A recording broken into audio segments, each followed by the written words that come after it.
남는 7세 부동산. 잘 잤어? 네. 왜 쿵하는데? 아, 잘 잤어. 약간 그 성시경이 하는 것 같아가지고. 좋은 밤 되시고요. 잘 자요. 오늘은 구독자 1000명 안 되는 1000명을 향해 달려가는. 아 좋다. 네. 구독자 1000명을 향해 달려가는 쪼렙 유튜버가 한번 쓴소리를 하는 시간 악플 달리면 어쩌죠? 감사히 받겠습니다. 시작하겠습니다. 그래도 저 방구대장이 하는 이야기가 괜찮다라고 생각하면 저를 옥토브로 보내주십시오. 옥토브 가서 한마디 하고 오겠습니다. 중개사 없이 거래하면 좋지. 좋죠. 왜 좋아? 일단 중개 수수료가 적게 그렇지. 들겠죠. 그렇지. 소비자가 생각하기에 유일한 장점 아닐까요? 그렇지. 네. 중개사 없이 거래하면 좋습니다. 사회적 비용, 중개 보수에 대한 부분은 충분히 감소가 되고요. 국민들의 비용 아낄 수 있습니다. 그리고 중개사 없이 거래하는 시스템 구축하는 게 불가능한 것도 아닙니다. 정부가 100% 신뢰할 수 있는 시스템 구축한다면 오히려 현재의 중개사가 중개하는 것보다 훨씬 더 안전한 시스템 구축도 가능하다고 저는 봅니다. 국민들이 더 좋아할 일 아닌가요? 다만 중개사 없이 거래할 경우에는 뭐 비용을 아낀다거나 뭐 이런 부분은 좋을지 모르지만 오히려 국민들은 더 불편해집니다. 더 편리하지 않을 뿐입니다. 예를 들어서 내가 가구를 만들 수 있어. 그러면 재료를 사서 내가 직접 만들면 더 저렴하게 만들 수 있지. 아, 그렇죠. 그렇지만 가구를 사는 이유는 훨씬 더 잘 만들기 때문에 사는 거잖아. 일부는 중개사를 활용한 거래를 해도 실질적인 편익이나 비용적인 이점이 없기 때문에 중개사 없이 거래하는 게 낫다고 보시는 분도 있을 거고. 국민청원 게시판에 문재인 대통령님 진상서라는 글이 게시가 적 있지.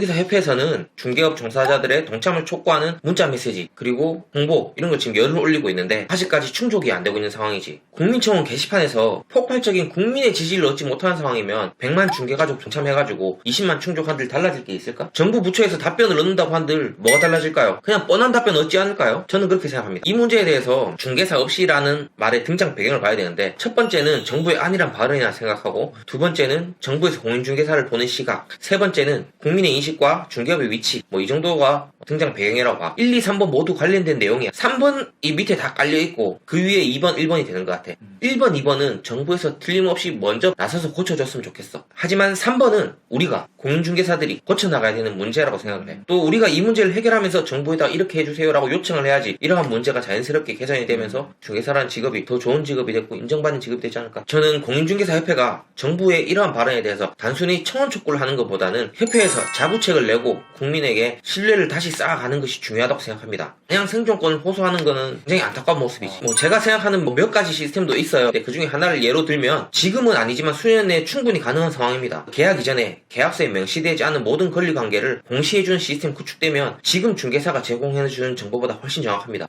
임대차 계약할 때 우리가 확인하는 정보들이 몇 가지 있잖아. 근데 공인중개사에서 계약을 하면 등기부등본에 명시된 권리관계 그리고 등기부등본에 명시되지 않은 권리관계들은 임대인을 통해서 확인할 수밖에 없거든. 그런데 정부가 이런 시스템 보완해서 구축하면 당연히 중개사 없이 거래하지. 인터넷으로 한번 딱 클릭하면은 그 집에 대한 권리관계가 그렇지. 정리돼서 따다닥 나오면은 그렇지. 권리관계에 대한 부분은 중개사를 이용하는 것보다는 그렇지. 그 인터넷을 이용하는 게 더 좋아지는 현실이 올 수 있다. 이런 시스템이 구축이 가능한 거야. 아, 물건에 대한 권리관계 말고도 전세 계약을 할 때는 임대인의 그 세금 체납 여부도 확인을 해야 되거든. 세금 체납 정보를 꼭 확인해야 되는 이유는 내 임대차 보증금을 지키기 위해서는 임대인한테 세금 체납이 없어야 되거든. 네. 이런 부분 정부가 나서서 시스템을 개발한다면 충분히 할 수 있거든요. 온라인으로 파악을 하면 훨씬 더 정확하지. 우리 중개사가 제공하는 정보가 최대한 정확한 정보를 획득해서 임차인한테 설명을 해주려고 노력하지만 공인된 정보와는 다소 거리가 있지. 전세 계약 체결하면서 임대인한테 세금 체납 상황, 국세 완납 증명서, 지방세 완납 증명서 가져오라 소리 하는 중개사 거의 한 명도 없을걸? 왜냐하면 중개사가 요구를 하더라도 임대인이 거절할 경우에는 강제할 수는 없기 때문이야.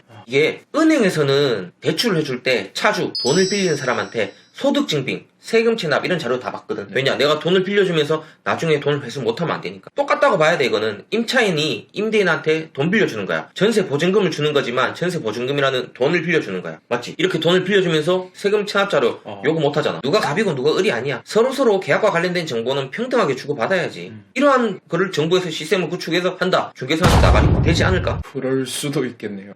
아주 좀 극단적인 예인데 임대차 계약을 해서 입주를 했어. 그런데 같은 건물에 성범죄자가 살고 있어. 얼마나 이사 나가고 싶겠어. 심지어는 집 주인이 성범죄자야. 내가 알았으면 그 집에 들어갔을까? 중개사가 이걸 어떻게 설명해줄까? 동네에서 나오는 그 성범죄자 카드 그 일일이 정리해놓을 수 있을까? 아니잖아. 네. 또 반대로 생각해봐. 내가 세입자를 한 명 받았어. 근데 이 사람이 성범죄자야. 쫓아낼 수도 없고 구석구석 CCTV를 더 달아야 되나? 얼마나 고민스럽겠어. 이러한 것도 사실은 중개사가 중개를 할 때 충분히 어시스트 할 수 있는 부분이지. 정부에서 이런 시스템이 구축이 된다면 중개사하고 중개사협회는 정부한테 이렇게 요구를 해야 돼. 주택 임대차 시장 공정성, 임대인과 임차인 보호를 위해서 정부에서 공인된 중개사에게 쌍방 동의 통해가지고 임대차 계약 시에 계약과 관련된 정보를 중개사가 제공 설명할 수 있어야 한다. 부동산 중개 광고에 대한 규제가 시행이 됐어. 이 광고 규제에 대해서도 중개업자들 반발이 있는데 네. 정부의 탁상 행정이다 이렇게 비판하는 사람도 있고, 그런데 왜 이렇게 됐을까요? 내가 생각할 때는 중개사들이 먼저 이렇게 고치겠습니다, 우리가 이렇게 시장을 이끌어 가겠습니다 이렇게 의견을 못 냈기 때문에 그런 정부의 탁상 행정에 끌려갈 수밖에 없다고 봐. 부동산 허위매물, 중고차 허위매물 다를 게 뭐가 있어. 일부의 잘못된 행동들로 인해서 국민들로부터 비난받고 대우받지 못하는 거지. 그래서 중고차 같은 경우에는 스스로 허위매물 개선하려고 굉장히 많이 홍보도 하고 그런 모습들이 많이 보이거든. 중개사들도 스스로 개선하려고 하는 모습들을 국민들한테 보여줘야 돼. 국민은 우리 고객이니까 고객한테 더 좋은 서비스를 해야지 고객한테 돈 받을 수 있는 거잖아. 이 자리에서 협회를 이렇게 비난하고 싶은 건 아니야. 협회가 이렇게 역할을 해줬으면 좋겠다라고 말을 하는 거지.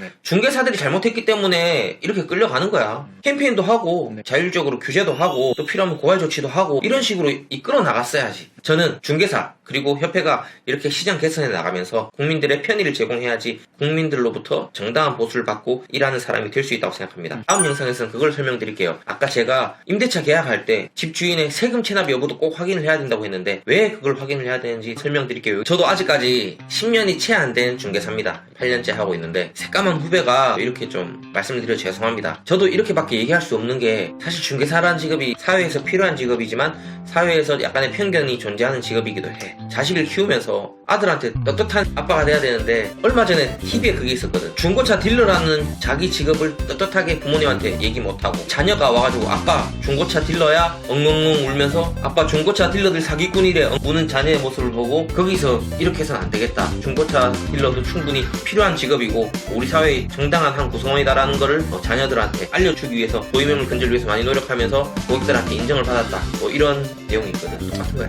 또 이 영상 보시고 조금 공감되시고 하시면 저 국토부로 한번 보내주십시오. 국토부 가서 한번 얘기하고 오겠습니다. 오늘 영상 여기서 마치겠습니다. 구독! 좋아요. 남녀 7세 부동산. 좋아요 꾹꾹 눌러주시고요. 구독